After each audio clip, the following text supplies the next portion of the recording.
तो बात ये है, अगर हम बात करें जुडाइज्म की, तो जुडाइज्म, इस्लाम और क्रिश्चियनिटी ये इब्राहिम रिलीजन है। इब्राहिम रिलीजन क्यों है? क्योंकि ये कॉमन एंसेस्टर अपना एडम को मानते हैं, जो इब्राहिम ने ही भेजा था धरती पर। इब्राहिम तीनों रिलीजन का पहला प्रॉफिट भी है। जैसे इस्लाम में लास्ट प्रॉफिट मोहम्मद है, उसी तरह से जुडाइज्म में, क्रिश्चियनिटी में और इस्लाम में पहले जो प्रॉफिट रहे हैं उनका नाम इब्राहिम है। जुडाइज्म की बुक जो देखा जाए, जो सबसे फेमस बुक है, जिसे आप ओल्ड टेस्टामेंट और बुक ऑफ जेनेसिस भी कहते हैं, उसका नाम टोरा है, जिसमें बताया कि बुक ऑफ जेनेसिस का मतलब धरती की उत्पत्ति कैसे हुई है, इसे कहते हैं बुक ऑफ जेनेसिस। अब हम फास्ट फॉरवर्ड करते हैं और बात करते हैं क्यों ये स्टेट ऑफ इजराइल 1948 में बनाया गया। सबसे पहली बात अगर देखा जाए तो ज्यूज पूरी दुनिया की सबसे प्रोसिक्यूटेड माइनॉरिटी में आती है। प्रोसिक्यूटेड माइनॉरिटी क्यों? क्योंकि सिंपल सी बात है, इनका खुद का कंट्री थी नहीं, खुद की कंट्री थी नहीं, तो राउंड द सेंचुरीज, चाहे रोमन एम्पायर द्वारा प्रताड़ित हुए, चाहे उसके बाद इस्लाम द्वारा प्रताड़ित हो। जैसे आपने देखा होगा, जब पहली उमैयद खिलाफत आई तो लंबत खिलाफत ने पूरा जेरूसलम का एरिया जीत लिया, और ये जीतने के बाद यहाँ पर बहुत सारे जो जुडाइज्म के टेंपल थे उन्हें भी खत्म किया। तो बात यह है कि this is the most prosecuted minority. Business community होती है, बैंकर्स कम्युनिटी के लिए जानी जाती है, चाहे जेपी मॉर्गन हो, चाहे रॉथस्चाइल्ड फैमिली हो, ये सब ज्यूज से आते हैं। They are known for their financial capitalism, यानी पैसे से पैसा कमाना, बैंकर कम्युनिटी जिसे हम कहते हैं। और इसी के कारण इनका प्रोसिक्यूशन भी बहुत ज्यादा हुआ। चाहे होलोकॉस्ट की बात करें, जो जर्मनी में हिटलर ने 2 मिलियन लोग होलोकॉस्ट में मार दिए गए। अब सबको पता होगा कंसंट्रेशन कैंप की कहानी, जहां पर ये लोग कंसंट्रेशन कैंप में रखे जाते थे, भूखे प्यासे इनको गोलियां मारी जाती थी। तो यही वही ज्यूज है जो पूरी दुनिया में सबसे प्रोसिक्यूटेड माइनॉरिटी रही। इंडिया की बात करें तो इंडिया ही एक ऐसी कंट्री है जिसने कभी किसी भी ज्यूज को प्रताड़ित नहीं कराया, उनका एक्सप्लॉयटेशन हमारे इंडिया में नहीं हुआ है। और सच बात तो यह है, इंडिया में किसी भी पर्टिकुलर रेस की बात करें, रिलीजन की बात करें, तो आज तक कोई प्रताड़ित नहीं हुआ है। Is such a wonderful country. तो इजराइल में भी अगर आप देखेंगे, इजराइल के जो ज्यूज पहले इधर उधर रहते थे, इंडिया में भी बहुत तरह के ज्यूज रहते हैं। आप अगर केरला जाएंगे, मुंबई जाएंगे, नॉर्थ ईस्ट जाएंगे, इवन हिमाचल प्रदेश जाएंगे, तो बहुत सारी ज्यूज कॉलोनीज आपको मिल जाएगी। तो बहुत पीसफुली बहुत सालों से रह भी रहे। फास्ट फॉरवर्ड करें तो जब ये प्रोसिक्यूटेड माइनॉरिटी थी, लेकिन फाइनेंशियल बैंकर कम्युनिटी आती है, तो पूरी दुनिया में, पर्टिकुलरली यूएसए और यूके में, इन लोगों ने लॉबिंग करनी चालू करी। लॉबिंग करनी क्यों चालू करी? क्योंकि ज्यूस को ऐसा लगता था कि हम प्रोसिक्यूटेड इसलिए हैं क्योंकि हमारी खुद की कंट्री नहीं है। तो एक पूरी मूवमेंट ने जन्म लिया अराउंड द वर्ल्ड। इस मूवमेंट को कहते हैं जियोनिज्म, यानी search for a homeland for the Jews people in the Palestine area. यानी हम इजराइल के जो ज्यूज जो लोग हैं उनके लिए एक कंट्री बने। कहां बने? इजराइल बने। क्योंकि इजराइल, बुक ऑफ जेनेसिस में ये लिखा भी है कि जो एडम की संतानें हैं और जो इजराइल की संतानें हैं, उन इजराइल, एक सिंपल सी बात है, प्रॉफिट भी रहे हैं, तो इसकी जो संतानें हैं उन सबको कहां जाना पड़ेगा? Land of Israel. यहीं उनकी वो कंट्री होगी और यहीं जाकर वो शांति से रह सकते हैं। तो 19th सेंचुरी में पूरा मूवमेंट स्टार्ट हुआ for the establishment of homeland, जिसे जियोनिज्म कहते हैं। कभी कभी आपने इंटरनेट पे एंटी जियोनिज्म सुना होगा, इसका मतलब जो इसके अगेंस्ट है। ठीक है, तो प्रोसिक्यूटेड माइनॉरिटी रही और इनका ये सोचना था कि जब तक हमें खुद की कंट्री नहीं मिलेगी तब तक हम प्रोसिक्यूटेड ही रहेंगे। तो फर्स्ट वर्ल्ड वॉर के अराउंड ही इन लोगों ने लॉबिंग करनी चालू करी यूएसए एंड यूके में।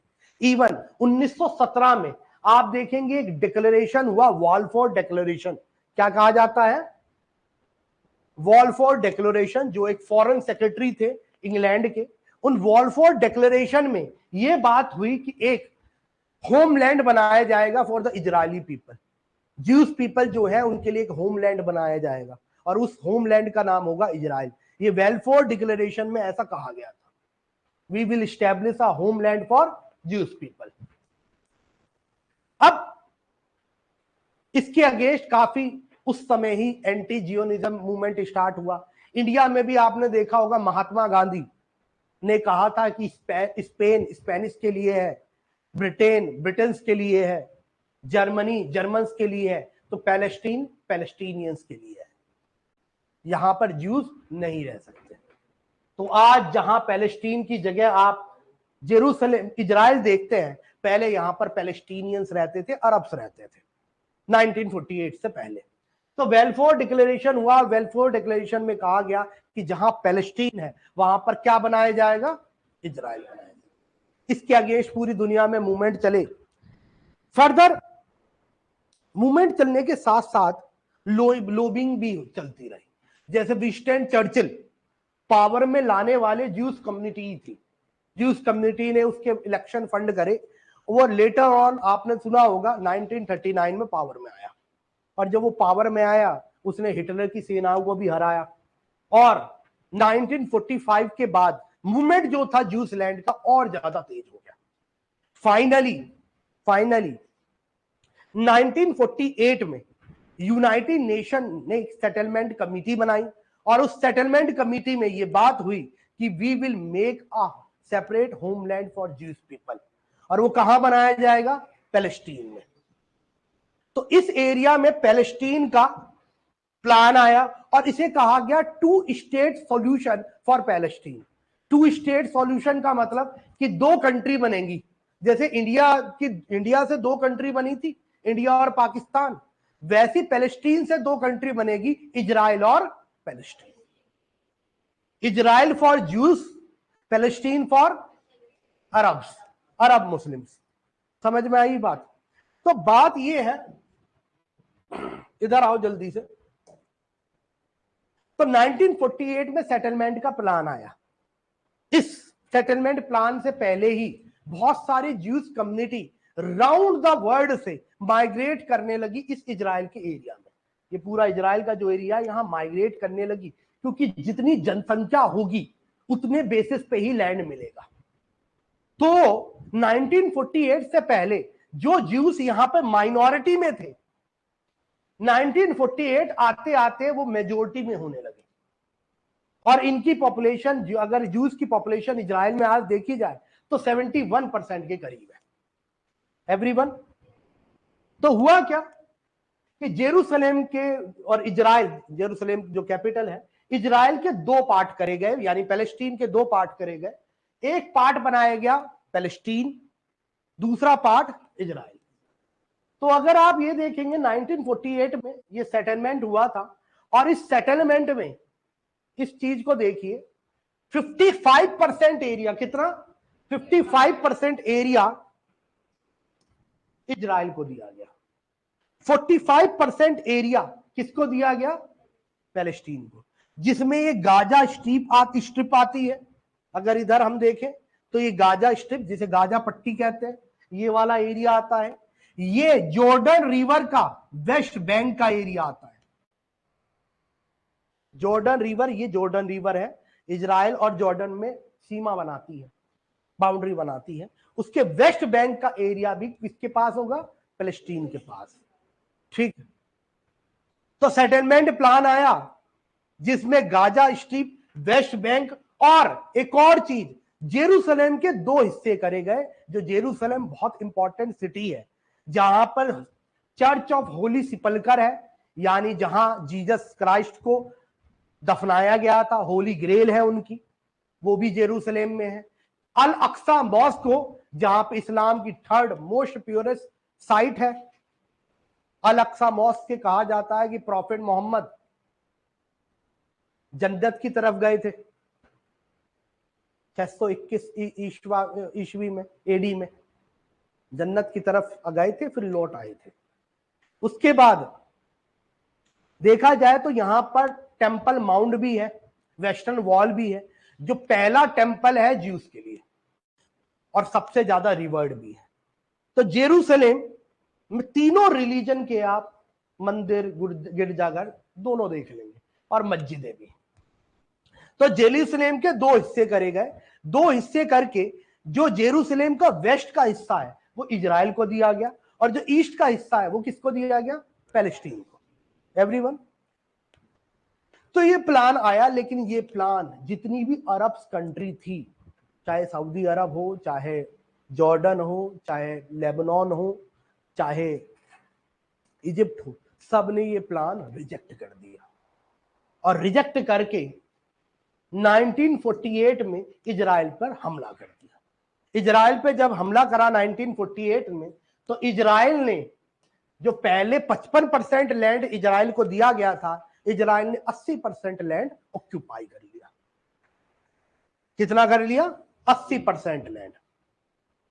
उसके बाद 1967 में, ये पहले वॉर थी जो 1948 में हुई, उसके बाद सेकेंड वॉर जो बहुत छोटी थी वो 1956 में रही हुई।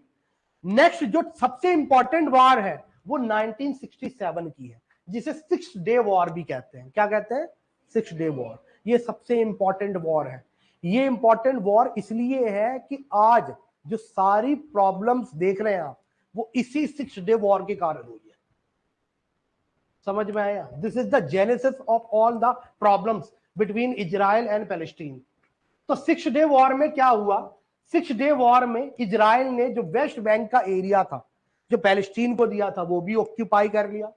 ईस्ट जेरूसलेम का भी एक एरिया ऑक्यूपाई कर लिया। जो आपका गाजा स्ट्रिप्स का एरिया था वो भी ऑक्यूपाई कर लिया। इवन ये जो सिनाई पेनिनसुला देखते हैं आप, ये जो कि इजिप्ट की टेरिटरी है, क्योंकि इजिप्ट भी 6 डे वॉर में इजराइल से लड़ने आया था, ये भी ऑक्यूपाई कर लिया। सीरिया से ये गोलन हाइट्स भी ऑक्यूपाई कर लिया। और गोलन हाइट्स बड़ा इंपॉर्टेंट है इजराइल के लिए, वो कभी नहीं देगा। यहां से सारा वाटर सप्लाई आता है, पानी यहीं से आता है, तो कभी नहीं मिलेगा। ठीक, तो सिनाई भी ऑक्यूपाई कर लिया और सीरिया से गोलन हाइट्स भी ऑक्यूपाई कर ली। तो 6 डे वॉर बड़ा इंपॉर्टेंट वॉर रहा।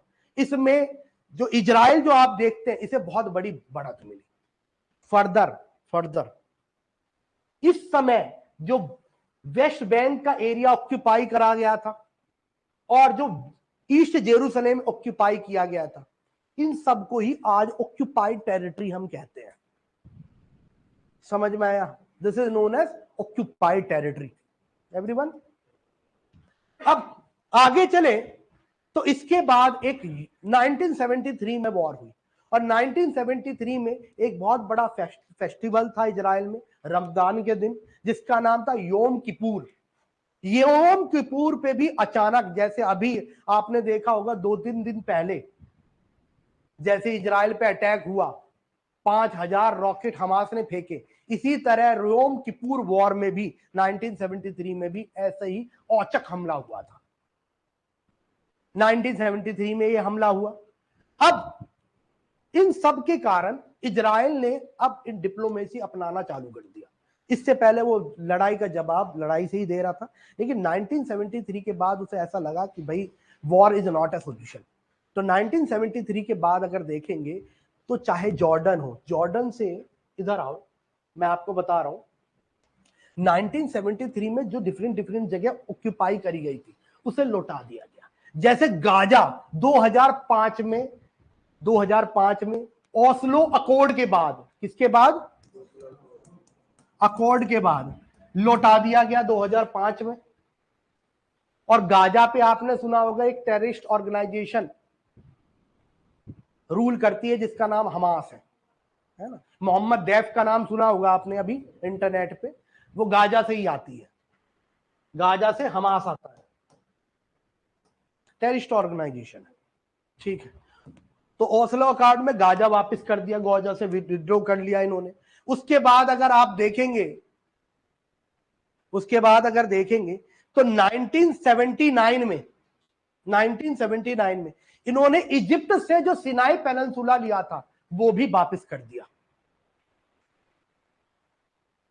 नेक्स्ट अगर आप चलेंगे 1994 में, तो इन्होंने जॉर्डन से भी पीस डील साइन करी, और जॉर्डन और इन्हों के बीच में जो पीस डील साइन हुई उसमें यह हुआ कि जॉर्डन कभी इजराइल पे अटैक नहीं करेगा, इजराइल कभी जॉर्डन पे अटैक नहीं करेगा।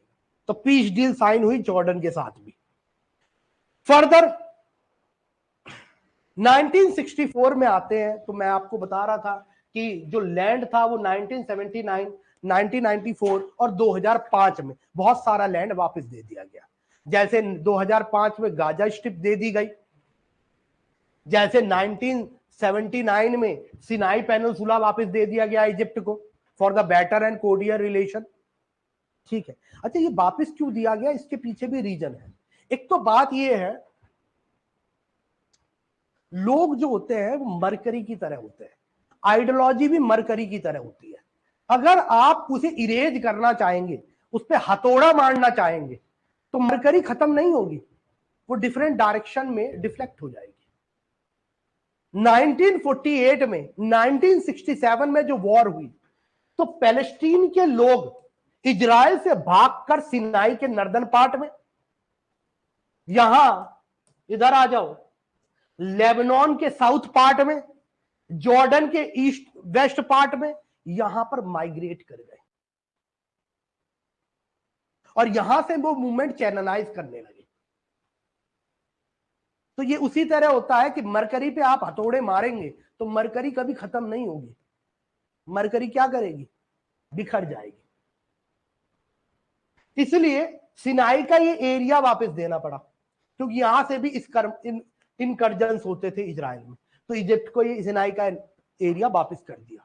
इसलिए आप समझिए अभी सिनाई वाले इतना आतिशबाजी क्यों मचा रहे हैं जब हमास ने इजराइल पे अटैक करा, क्योंकि मोस्टली डेमोग्राफी यहां पर पैलेस्टीन की है एवरीवन। अब बात ये है, आगे चलते हैं, तो ये सब चीज चल ही रहा था।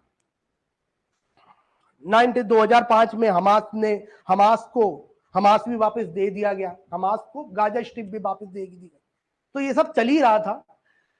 इजराइल ने भी और पैलेस्टीन ने भी बहुत कोशिश करी पीस की, ऐसी बात नहीं कोशिश नहीं करी। जैसे एक ऑर्गेनाइजेशन बनी थी 1964 में जिसका नाम था Palestinian Liberation Organisation. Palestinian Liberation Organisation अगर आपने सुना हो तो यसर अराफात का नाम सुना है? यसर अराफात का नाम, इंदिरा गांधी को छोटी बहन मानता था और इंदिरा गांधी भी उसे बड़ा भैया ही मानती थी। हमेशा इंडिया ने पैलेस्टीन के कॉज को सपोर्ट किया है। अब परिस्थितियां अलग है, अभी हम देखेंगे क्या क्या डिफरेंट अगर इंटरनेशनल रिलेशन में देखें तो कैसे कैसी चीजें चेंज हुई है वो देखेंगे अभी। लेकिन आप ये समझिए पैलेस्टीन के कॉज को हमेशा इंडिया ने एक्सेप्ट किया है।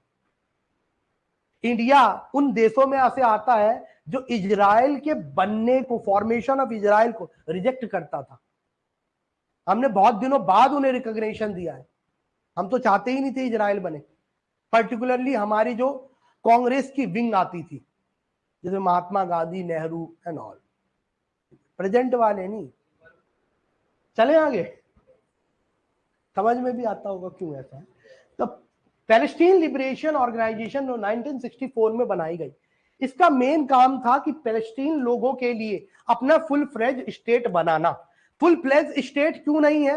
क्योंकि आपको भी पता होगा कि जो वॉर हुई थी, 6 डे वॉर हुई थी, उसमें इजराइल ने ये पैलेस्टीन का एरिया ऑक्यूपाई कर लिया था, जो वेस्ट बैंक का एरिया है। ये वाला एरिया बेटा, ये जो वेस्ट बैंक का एरिया है, अगर आप देखेंगे इधर आ जाइए, सी हियर, ये जो एरिया है वेस्ट बैंक का, ये ऑक्यूपाई कर लिया था। तो यहां पर एक ऑर्गेनाइजेशन काम करती है जिसका नाम है पीएलओ। क्या नाम है? इसकी एक मिलिट्री विंग है जिसका नाम है फतह। क्या नाम है? Military wing.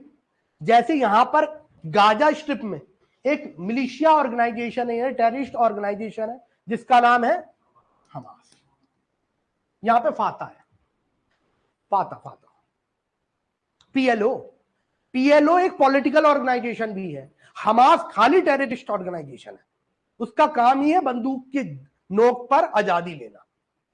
आजादी ले लो या पार्टीशन ले लो या फिर टेररिज्म फैला लो, वो अपनी अपनी मानसिकता है, उसके ऊपर ही आप बोल सकते हैं। ठीक है, आगे चले तो इधर आइए। अब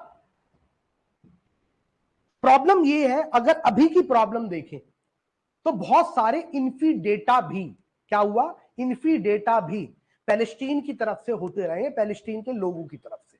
अब इन्फी डेटा क्या होता है? अगर इन्फी डेटा की बात करें तो दिस इज अपराइजिंग। पहला इन्फी डाटा हुआ था, दूसरा इन्फी डेटा देखो 2015 तक चला है, फिर ये तीसरा स्टार्ट कह सकते हैं आप। ये होता अपराइजिंग फॉर द होमलैंड, यानी वो लोग जो अपने आप को ऑपरेस मान रहे हैं, वो प्रोटेस्ट करते हैं अगेंस्ट इजराइल, इसे इन्फी डेटा कहते हैं। अब बात ये है,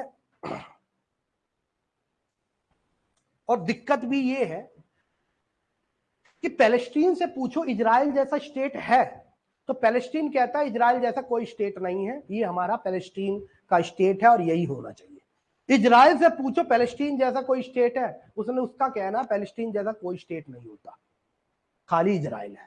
तो कोई भी आदमी दो स्टेट सॉल्यूशन को मानना नहीं चाहता, और जब तक दो स्टेट का सॉल्यूशन नहीं होगा तब तक यहां पे पीस डील साइन ही नहीं हो सकती।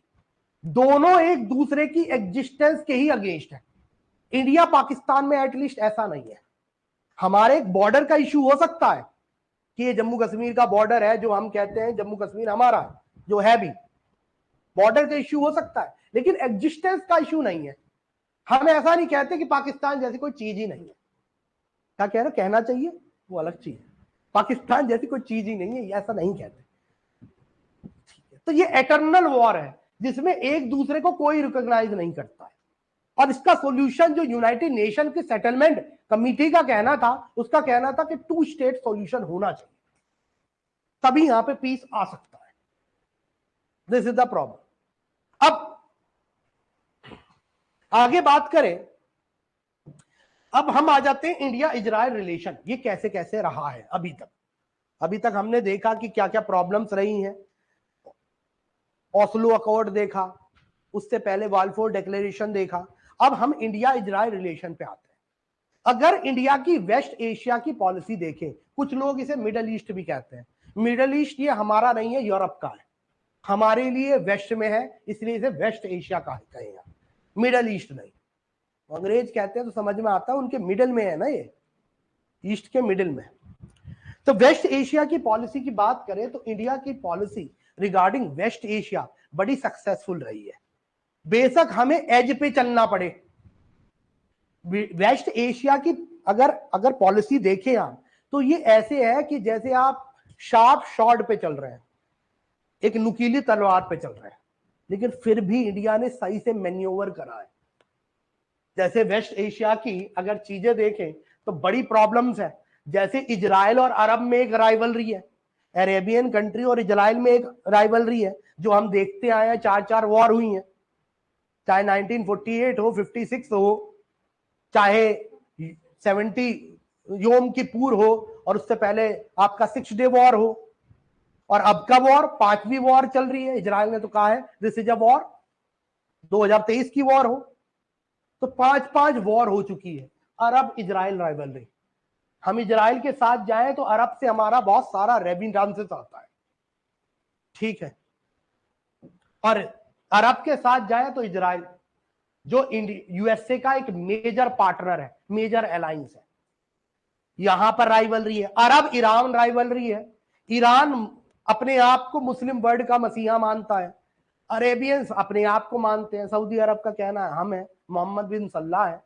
पूरी दुनिया के मुस्लिम्स के हेड। इजराइल ईरान हॉस्टिलिटी है, एक दूसरे को एक आंख नहीं सुहाते हैं ये लोग, है ना। इसलिए आपने सुना होगा हमास को सपोर्ट करने में ईरान का ही हाथ है, क्योंकि इजराइल भी ईरान में जाकर उनके न्यूक्लियर पावर प्लांट में मैलवेयर फेंक देता है, ये भी तो करते हैं काम, मालवेयर। उनके न्यूक्लियर साइंटिस्ट को सरेआम गोली मार देते हैं। कुछ दिनों पहले सुलेमानी की हत्या कर दी इन्होंने, तो मोसैड ये काम भी करती रहती है। तो इजराइल ईरान हॉस्टिलिटी है, इसलिए ईरान के न्यूक्लियर पावर जो प्रोजेक्ट है और जो मिलिट्री ग्रेड का न्यूक्लियर पावर ईरान बनाना चाहता है, एक कंट्री वो नहीं चाहती है, वो है प्लस यूएसए तो है ही। नेक्स्ट, यूएसए, यहां पर बाकी जो गेम यूएसए प्ले करता है, सद्दाम हुसैन को खत्म करने के लिए आईसिस बनाता है। नूर मोहम्मद तराकी जो अफगानिस्तान के हैं, उन्हें खत्म करने के लिए मुजाहिदीन बनाता है। रशिया भी यही काम करता है। तो ग्रेट गेम चलता है, रशिया वर्सेस यूएसए यहां पर, ठीक है। तो ये इतनी सारी चीजों में इंडिया को मैन्यूवर करना है, और थैंकफुली आज तक हम देखा जाए तो सबसे अच्छे से मैन्यूवर कर पाए। कैसे मैन्यूवर कर पाए देखते हैं। तो आगे आइए इंडिया इजराइल रिलेशन पे। तो हम 4 फेज में इंडिया इजराइल रिलेशन को कन्वर्ट कर रहे हैं, 4 फेजेस में। पहला फेज है 1947 से 1992 का फेज। 1997 से 1992 का फेज देखें तो पहले मैंने आपको बताया, गांधी जी के समय पर हम इजराइल को ऐसे कंट्री मानते ही नहीं थे। हमारा कहना था कि पैलेस्टीन पैलेस्टीनियंस के लिए है, इजराइल के लिए नहीं है। और जो मूवमेंट था जियोनिज्म के, उसके हम अगेंस्ट भी थे। अच्छा, आपको 2 टर्म सुनने को मिलेगी, एक जियोनिज्म होता है, एक सेमेटिज्म होता है। सेमेटिज्म का मतलब अगर सुना होगा आपने,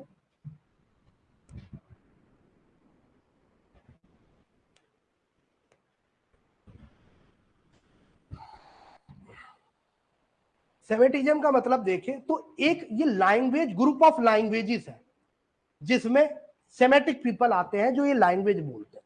आज सेमेटिज्म को रेस से डिनोट किया जाता है, यानी वो रेस जो ज्यूस है, समझ में आया, जो मोसेस को मानती है। तो आज सेमेटिज्म को किससे देखा जाता है? रेस से, जबकि सेमेटिज्म एक लैंग्वेज ग्रुप है। एवरीवन, तो आपने बहुत बार एक वर्ड सुना होगा, एंटी सेमेटिज्म, यानी एंटी ज्यूस को एंटी सेमेटिज्म भी कहते हैं, एंटी सेमेटिक भी कहते हैं। एवरीवन, क्या हुआ? अब तो 1947 से हम बात कर रहे थे, तो हमने शुरुआत में रिकॉग्नाइज नहीं किया। इवन वेलफोर डिक्लेरेशन जो हुआ था उसको भी हमने रिजेक्ट करा था।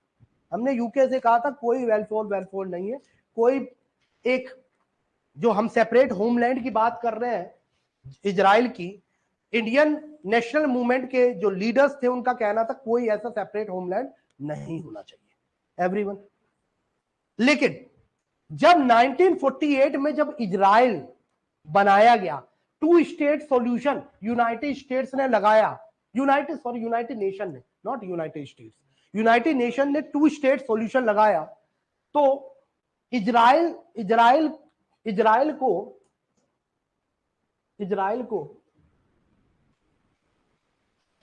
रिकॉग्नाइज करने वाले भी हम लोग वन ऑफ द फॉरमोस्ट थे। हमने इजराइल को रिकॉग्नाइज भी करा, रिकॉग्नाइज तो करा, यानी उन्हें मान्यता तो दी, लेकिन कोई भी रिलेशन नहीं रखा, क्योंकि इस समय हम जीरो सम गेम पे चल रहे थे।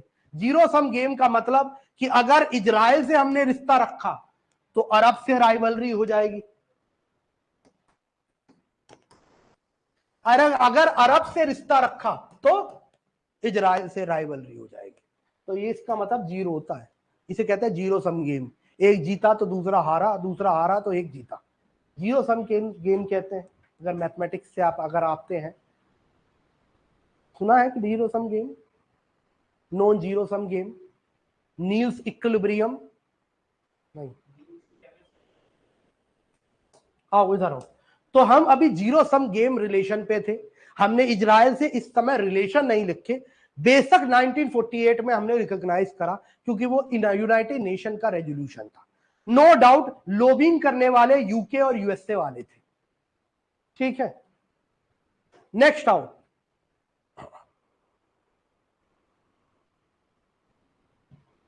नाइनटीन 48 में इजराइल ने 80% पैलेस्टीनियन टेरिटरी भी ऑक्यूपाई कर ली थी, आपको पता होगा। फिर भी हमने उन्हें रिकॉग्निशन दी, लेकिन उनसे डिप्लोमेटिक रिलेशन नहीं रखे। एवरीवन, नेक्स्ट, सेकेंड फेज आया 1992 से 2004 का। इसके बीच में इजराइल और इंडिया के रिलेशन अच्छे नहीं रहे। इवन मैंने आपको बताया यसर अराफात जो PLO पैलेस्टीन लिबरेशन ऑर्गेनाइजेशन के हेड थे, वो इंदिरा गांधी को अपनी छोटी बहन कहते थे। ठीक है, तो इस तरह के कोर्डियल रिलेशन थे और हमने पैलेस्टीन की स्टेट की मांग हमेशा रखी। अब आया 1992, लिबरलाइजेशन, प्राइवेटाइजेशन और ग्लोबलाइजेशन आया। कोल्ड वार खत्म हो गई थी, USSR निरस्त हो चुका था और इंडिया का भी कोई भाई नहीं बचा था। जो USSR था, पहले USSR का हाथ था, अब किसी का हाथ नहीं रहा। हमने भी देखा USA की तरफ अंकल सैम, हमने अंकल सैम से कहा हमें प्रोटेक्टोरेट चाहिए, हम आपके साथ आएंगे। अंकल सैम से दोस्ती बनाने के लिए एक फर्दर उसका दोस्त चाहिए था, उसका नाम था इजराइल। समझ में आया? अंकल सैम से डायरेक्ट मिलोगे क्या जाकर? तो कौन मिलवाया, किसने मिलवाया? तो इजराइल से हम अपने रिलेशन अब कोर्डियल करने लगे, बैलेंस करने लगे। यहां पर हमने टाइज मजबूत करे।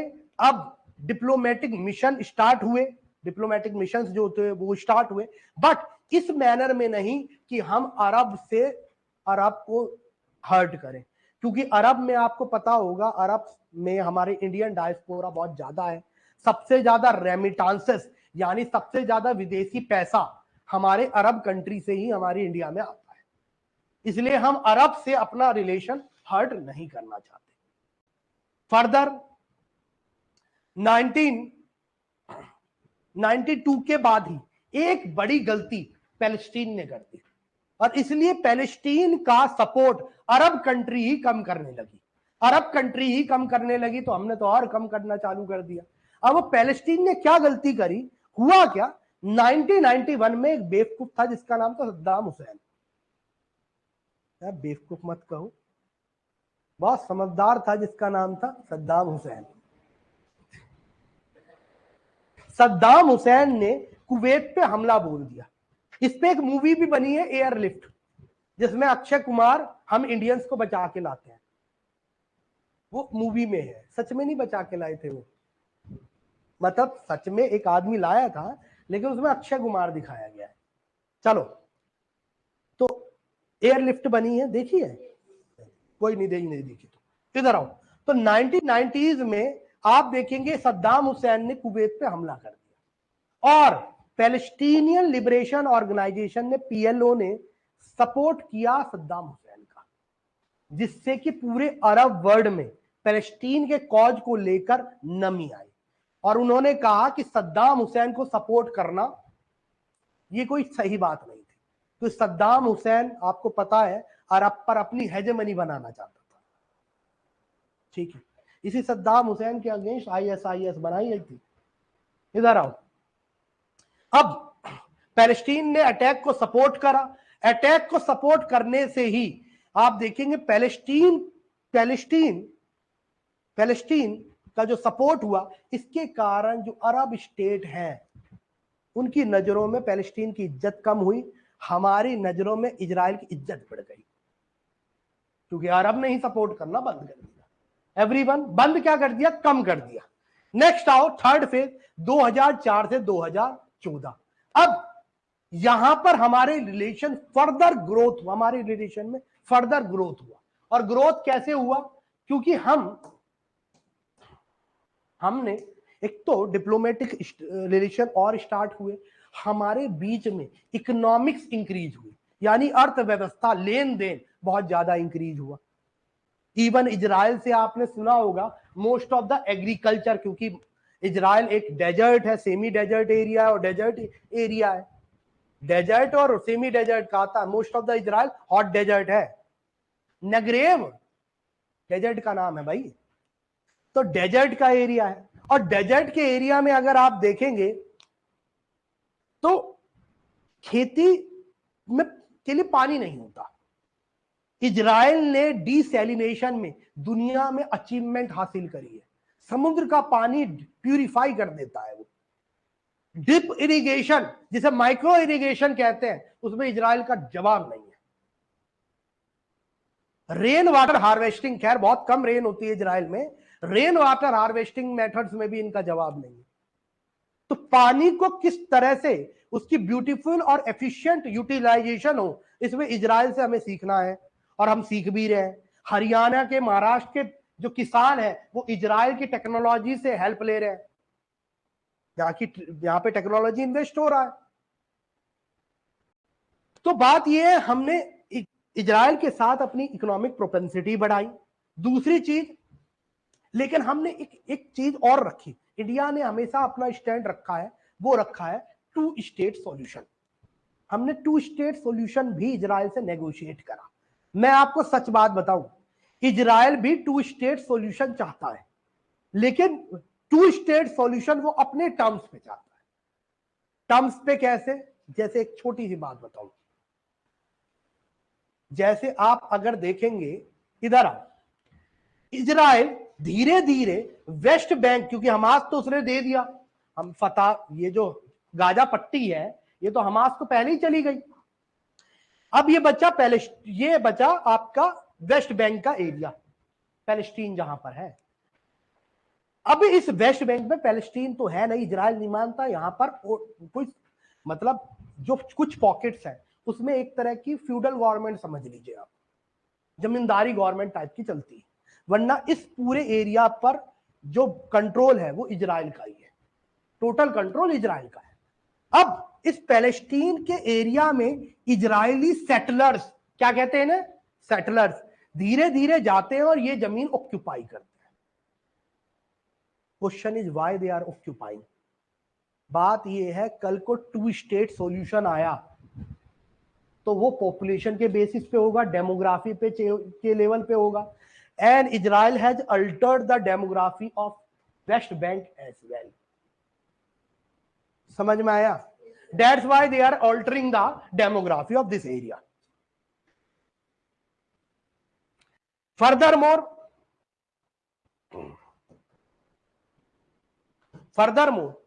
इजराइल, एक प्रॉब्लम और आती है इजराइल में, कहां यह solution, two state solution Israel चाहता है, लेकिन कहां कहां प्रॉब्लम है। दूसरी प्रॉब्लम यह है कि जॉर्डन के एरिया में, इधर लेबनान, ठीक है, हाँ अजिबुल्ला, इधर इजिप्ट, यहां पर बहुत सारे पैलेस्टीनियन रहते हैं जो 1948 से ही माइग्रेट कर रहे हैं। जैसे अभी गाजा पट्टी के लोग कहां जाएंगे, जो इनोसेंट आम सिविलियन है वो कहां जाएंगे, इजिप्ट जाएंगे, वो सिनाई। माइग्रेशन होता है, जैसे कश्मीरी पंडितों का हुआ, समझ में आया?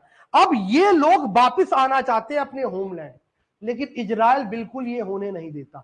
इजराइल का कहना है अगर ऐसा हुआ, demography will further change, we will not allow the migrated people to come back to Israel और पैलेस्टीन।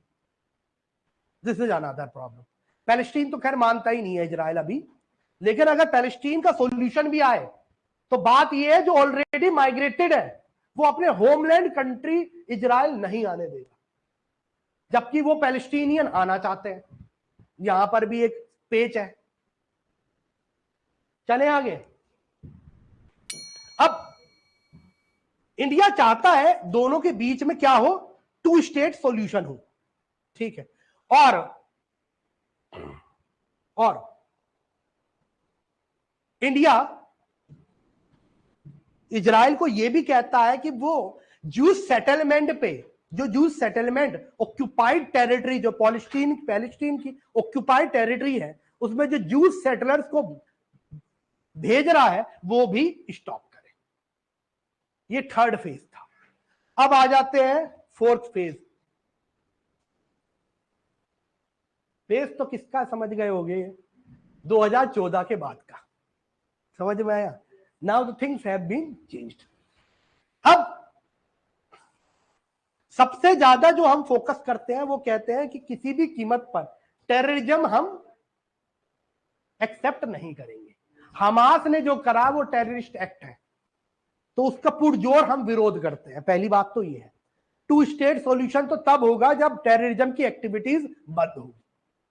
समझ में आया? तो इंडिया का भी यही स्टैंड है। अब फर्दर हमने अब मिडल ईस्ट को एक लार्जर फ्रेमवर्क में देखा है। इजराइल को हम ऐसे मिडल ईस्ट की मेन पावर में देखते हैं, जबकि पैलेस्टीन का कोई अस्तित्व नहीं बचा। तो माइट इज ऑलवेज राइट वाला प्रिंसिपल फॉलो करना इंपॉर्टेंट है एवरीवन। तो हम इजराइल को अब वाइडर फ्रेमवर्क में देखते हैं। दूसरी चीज, नॉर्मलाइज, इजराइल से हम फर्दर नॉर्मलाइज करने रिलेशन की बात करते हैं। India one of the foremost country है जिसने इजराइल को सपोर्ट किया है war against the war against terrorism. अभी जो हमास पे अटैक हुए हैं, इंडिया पहली कंट्री रही है। हमास ने पहले अटैक करे, फिर इजराइल ने करा, तो हम पहली कंट्री है जो सपोर्ट कर रहा है हमास इजराइल को एवरीवन। फर्दर हम एक दूसरे का कॉपरेशन कर रहे हैं किसमें? काउंटर टेररिज्म में। पाकिस्तान में भी कल परसों एक जो सुना होगा आपने, पठानकोट हमले वाला मरा है। कुछ लोग कहते हैं मोसाद ने ही इंफॉर्मेशन दी है। आगे उसके बाद हमारा कॉपरेशन इंक्रीज हो रहा है। कहां कहां? सिक्योरिटी में, एग्रीकल्चर में, इकोनॉमिक टाइज में, इवन डिफेंस में। आपने सुना होगा डिफेंस में हमने एक missile, surface to surface missile बनाई है जिसका नाम बराक है, जो अनमैन्ड एरियल व्हीकल को भी डिस्ट्रॉय कर सकती है।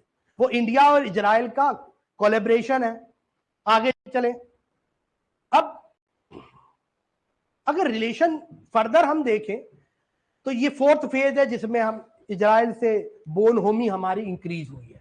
और हमने पॉलिसी ऑफ डी हाइफनेशन, यानी पैलेस्टीन को अलग तरीके से देखना, इजराइल को अलग तरीके से देखना, पॉलिसी ऑफ डी हाइफनेशन अपनाई है एवरीवन। अब पैटर्न्स ऑफ रिलेशन अगर हम देखें इजराइल और इंडिया के बीच में, तो सबसे पहले अगर हम देखें तो एग्रीकल्चर में, माइक्रो इरिगेशन में, डिसैलिनेशन में, पोस्ट हार्वेस्ट मैनेजमेंट में इजराइल हमारी काफी हेल्प कर रहा है। इवन अगर आपको पता हो, महाराष्ट्र हरियाणा के किसान इससे बहुत बेनिफिटेड हो रहे हैं, क्योंकि आपने सुना होगा हरियाणा भी एक सेमी एरिड है, राजस्थान के बगल में लगता है, ये सेमी एरिड रीजन है। तो यहाँ पे micro irrigation grass root level पर इजराइल प्रोजेक्ट लगा रहा है। Further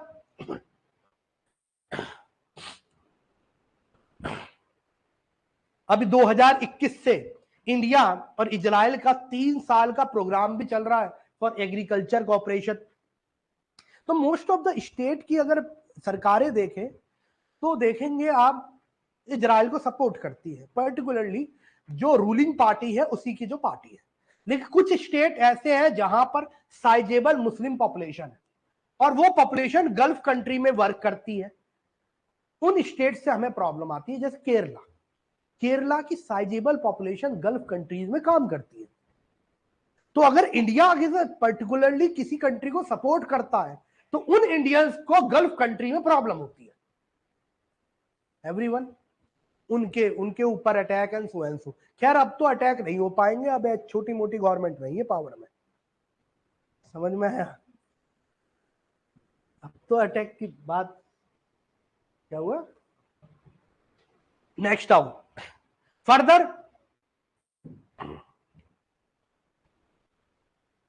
other than ministry of external अगर देखा जाए डिप्लोमेसी के साथ साथ वो हमारे मिलिट्री सिक्योरिटी अरेंजमेंट एस्टेब्लिशमेंट के लिए भी काफी वर्क कर रहे हैं। जैसे आप सुनो, रडार सिस्टम हमने इजराइल से लिया है जिसका नाम एरोसेट है, ग्रीन पाइस है, और हम कल ही पढ़ रहे थे अवाक, airborne warning and control system, ये भी हमने इजराइल से लिया है। इजराइल जो है अभी टॉप 3 सप्लायर, जो आर्म्स का सप्लाई है उसमें टॉप 3 सप्लायर्स में आता है जो इंडिया को सप्लाई कर रहा है। ये भी आपको समझना पड़ेगा। इंडिया बहुत सारे ड्रोन्स इजराइल से लेता है क्योंकि इजराइल ड्रोन टेक्नोलॉजी में बहुत आगे है। जैसे इनके ड्रोन है हेरोन, सर्चर सेकंड, हरूप सेकंड, ये सब ड्रोन जो 45 घंटे तक एयर में रह सकते हैं। ये ड्रोन टेक्नोलॉजी भी हम इजराइल से ले रहे हैं। आगे चले फर्दर। अगर ट्रेड रिलेशन की बात करें तो 1992 में ये जहां $200 मिलियन का हमारे बीच में ट्रेड था, आज वो $6 बिलियन से ज्यादा पहुंच गया है। 1992 में 200 मिलियन था खाली, आज ये बिलियंस में पहुंच गया है। फर्दर अगर देखें तो इंडिया इजराइल का अभी पूरी एशिया में 3rd लार्जेस्ट ट्रेड पार्टनर है, जिसमें 40% जो ट्रेड हो रहा है वो डायमंड्स में और प्रीसियस स्टोन में हो रहा है। इंडिया की जो फार्मा इंडस्ट्री है वो भी इजराइल में बहुत अच्छा काम कर रही है। इवन आपने देखा होगा मेडिकल टूरिज्म के नाम पर बहुत सारे इजरायली इंडिया भी आते हैं। अभी बेंगलोर नहीं आई है एक लेडी, मेडिकल आई है ना हॉस्पिटल में, अगर न्यूज़पेपर पढ़ते हो आप तो ठीक है। फर्दर इजराइल हमें बहुत सारा पोटास भी इंडिया एक्सपोर्ट करता है, जो कि फर्टिलाइजर इंडस्ट्री के लिए बहुत इंपॉर्टेंट है। ठीक, इंडियन डायस्पोरा की बात करें तो इजराइल में इंडियन डायस्पोरा मतलब हमारे लोग कितने इजराइल में रहते हैं, इसे कहते हैं person of Indian origin, PIO, person of Indian origin. तो पीआईओ देखा जाए तो 85,000 ज्यूज इजराइल में रहते हैं, वो इंडिया से है। कितने? टोटल कितनी पॉपुलेशन है इजराइल की? एवरीवन जल्दी बताइए।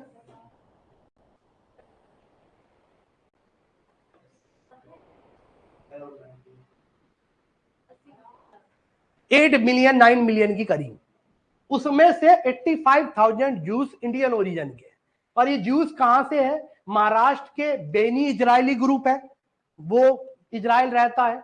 केरला के कोचिनी जूस है, कोलकाता के बगदादी जूस है, और नॉर्थ ईस्ट से भी हमने बहुत माइग्रेशन देखा है, जिसमें बेनई मेनासी ग्रुप आता है जूस का, जो आप पर्सन ऑफ इंडियन ओरिजिन देखेंगे इजराइल में रह रहा है, they are from India.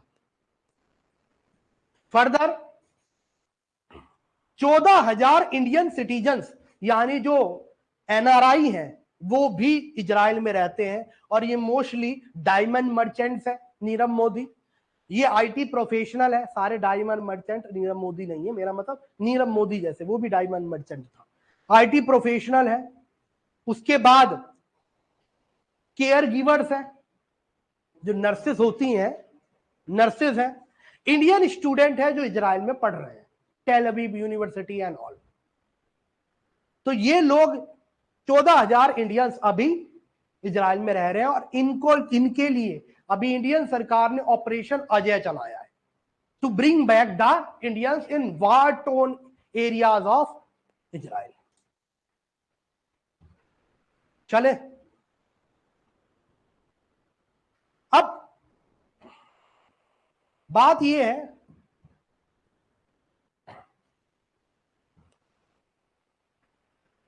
Diplomacy की बात करें, डिप्लोमेसी की, तो आप समझिए इस बात को,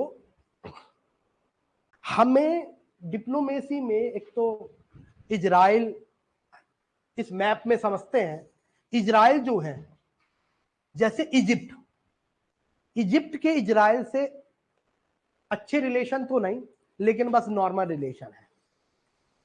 जॉर्डन से, जॉर्डन अभी गाय हो गया है, जॉर्डन अभी ज्यादा कुछ कहता नहीं, सुना भी नहीं होगा आपने। ऊपर लेबनान है, लेबनान में एक टेररिस्ट ऑर्गेनाइजेशन वर्क करती है जो सिया मुस्लिम की बनी है, हिजबुल्लाह, तो यही है। फिर सीरिया में असद की गवर्नमेंट है, और असद गवर्नमेंट यहां पर बहुत सारे टेररिस्ट और कैंप भी हैं, और Asad government totally Russian support से आता है। फर्दर इन्हें ईरान का भी सपोर्ट है, तो इनकी भी इजराइल से नहीं इतनी बनती है। फर्दर अगर हम मिडल ईस्ट की बात करें, मिडल ईस्ट या जो भी आप वेस्ट एशिया कहें, मिडल ईस्ट की बात करें तो सबसे पहले आ जाते हैं इराक। अगेन इराक की जो गवर्नमेंट अभी आई है वो एक्सट्रीम मुस्लिम्स में आती है, और उनके इवन आपने सुना होगा सिया डोमिनेटेड है, और सिया जब भी बात होती है तो वो ईरान के सपोर्टर्स आते हैं। तो इराक में भी आप देखें, ईरान की जो गवर्नमेंट है वो भी इजराइल के अगेंस्ट है। फर्दर सऊदी अरब, यूएई, ओमान, ये 3 कंट्री, सऊदी अरब और यूएई, ओमान, इन कंट्रीज से आजकल इजराइल के अगर रिलेशन देखें तो एक अकॉर्ड हुआ था सन 2000 में जिसे अब्राहम अकॉर्ड कहते हैं। क्या कहते हैं? अब्राहम अकॉर्ड में ये हुआ था, पहले अब्राहम अकॉर्ड देख लीजिए, जिसमें ये हुआ कि बहरेन, यूएई प्लस सऊदी अरब का भी हाथ था इसमें, मोहम्मद बिन सल्लाह का, इन लोगों ने एक अकॉर्ड साइन करा और उस अकॉर्ड में यह था कि it is like a peace deal, कि हम इजराइल को कुछ नहीं कहेंगे, इजराइल हमें कुछ नहीं कहेगा, और हमारा मेन मोटिव क्या है? ईरान को काउंटर करना। तो दिस इज अब्राहम अकॉर्ड। एक तरह का ये डील सिक्योरिटी कॉपरेशन है between Israel, UAE, Bahrain plus Saudi Arab. Saudi Arab direct deal में नहीं आया, लेकिन लोग कहते हैं कि इंटरनेशनल स्पेशलिस्ट कहते हैं कि ये डील करवाने वाला, ब्रोकर करवाने वाला सऊदी अरब ही है, मोहम्मद बिन सल्लाह। एवरीवन, अब अब्राहम अकॉर्ड के बाद ये सारी कंट्री जो है, पर्टिकुलरली सऊदी अरब, बहरेन, यूएई, ये इजराइल की इतनी अगेंस्ट अभी नहीं है। फिर बचा है कतार, यहीं से आता है एक न्यूज़पेपर अल जजीरा। ये कतार में आजकल डोमिनेंस आप ईरान का देखेंगे, और इसलिए कतार की न्यूज एजेंसी या कतार हमेशा अगर आप देखेंगे इजराइल के अगेंस्ट ही बोलेगा। ठीक है, फिर आ जाते हैं हम टर्की अपने आप को पूरे मिडिल ईस्ट का बादशाह समझता है। वो कहता है कौन ईरान, कौन सऊदी अरब, हम है खिलाफत उस्मानिया, समझ में आया? उस्मान खिलाफत है, हम है यहाँ के बादशाह। तो इस टर्की भी आज अगर देखें वॉर अगर और ज्यादा बढ़ी तो ये भी इजराइल के खिलाफ आ सकता है। ठीक है, क्योंकि मुस्लिम ब्रदरहुड कायम रखना है। चले, चाइना किसी तरफ नहीं है, चाइना बिजनेसमैन है, उसका काम खाली बिजनेस करने का है। वो हुवाई के फोन बेचता है खाली, पैलेस्टीन को और हमास को, यही करता है। तो मोसैड को पता नहीं चला, तो बिजनेसमैन है। अभी वॉर देखो कहां तक जाती है। Mostly war is never a solution, आप यही कह सकते हो।